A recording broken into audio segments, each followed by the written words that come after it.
What if I told you Jesus came to abolish religion? What if I told you voting Republican really wasn't his mission?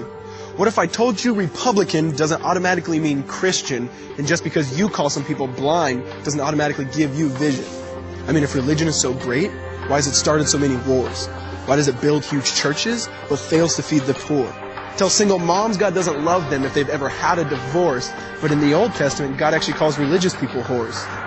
Religion might preach grace, but another thing they practice. Tend to ridicule God's people. They did it to John the Baptist. They can't fix their problems, and so they just mask it, not realizing religion's like spraying perfume on a casket. See, the problem with religion is it never gets to the core. It's just behavior modification, like a long list of chores. Like, let's dress up the outside, make it look nice and neat. But it's funny, that's what they used to do to mummies while the corpse rots underneath. Now, I ain't judging. I'm just saying, quit putting on a fake look. Because there's a problem if people only know that you're a Christian by your Facebook. I mean, in every other aspect of life, you know that logic's unworthy.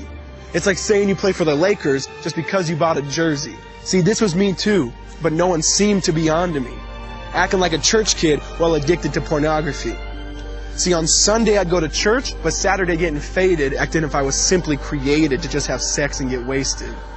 See, I spent my whole life building this facade of neatness, but now that I know Jesus, I boast in my weakness.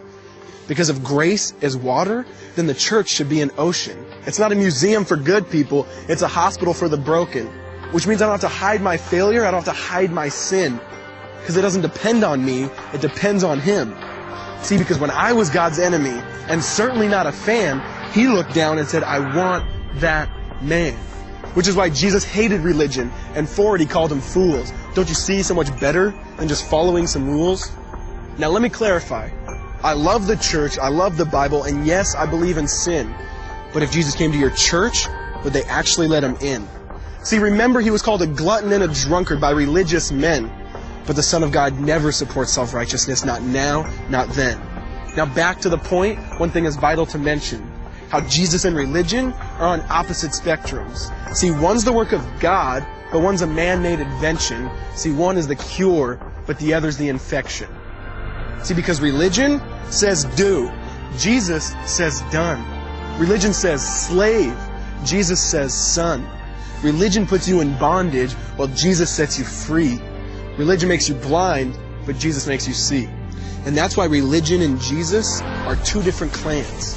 Religion is man searching for God. Christianity is God searching for man. Which is why salvation is freely mine, and forgiveness is my own. Not based on my merits, but Jesus' obedience alone. Because He took the crown of thorns and the blood dripped down His face. He took what we all deserved. I guess that's why you call it grace. And while being murdered, He yelled, Father, forgive them. They know not what they do. Because when He was dangling on that cross, He was thinking of you. And He absorbed all your sin, and He buried it in the tomb, which is why I'm kneeling at the cross saying, come on, there's room. So for religion, no, I hate it. In fact, I literally resent it.